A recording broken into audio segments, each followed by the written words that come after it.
Okay,အားလုံးပဲမင်္ဂလာပါမင်းမင်း train မြန်မာ blog ကနေကြိုဆိုလိုက်ပါတယ်ကျွန်တော်တို့ဒီနေ့ iPhone တွေမှာအသုံးပြုနေတဲ့ tips တွေလေး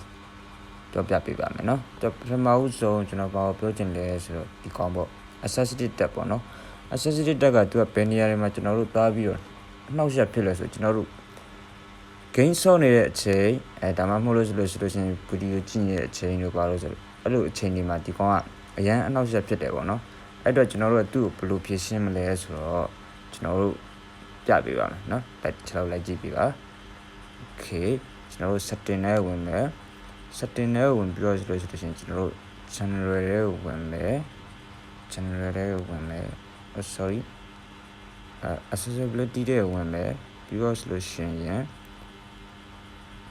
touch ကိုနှိပ်မယ် touch ကိုနှိပ်ပြီး assistive ကိုဖွင့်မယ်ပြီးတော့ဆိုလို့ရှိရင် on ထားရပါတော့ကျွန်တော်ကတော့ပြီးတော့ဆိုလို့ရှိရင်ဘာလို့လုပ်ရမလဲဆိုလို့ရှိရင် Okay ပြီးတော့ဆိုလို့ရှိရင်နောက်တစ်ချက်ကကျွန်တော်တို့ touch ထဲဝင်မယ်ဟိုပေါ်ဆက်တယ်မယ် button ထဲဝင်မယ်ပြီးတော့ဆိုလို့ရှိရင်ကျွန်တော်ဒီမှာပေါ့နော်အခုကိုကြိုက်လို့ထားလို့ရတယ်ပေါ့နော်ကျွန်တော်ကတော့ဒီမှာ double tap ကို assistive တက်ကိုရွေးထားရပါတော့ကိုကြိုက်တာပေါ့အဲ့ဒီနေရာမှာဘာရွေးလို့ရည်လဲဆိုရင်သူကlock screen ပဲဖြစ်ဖြစ်ပြီးတော့ဆိုလို့ရှိရင် camera ပဲဖြစ်ဖြစ်သူ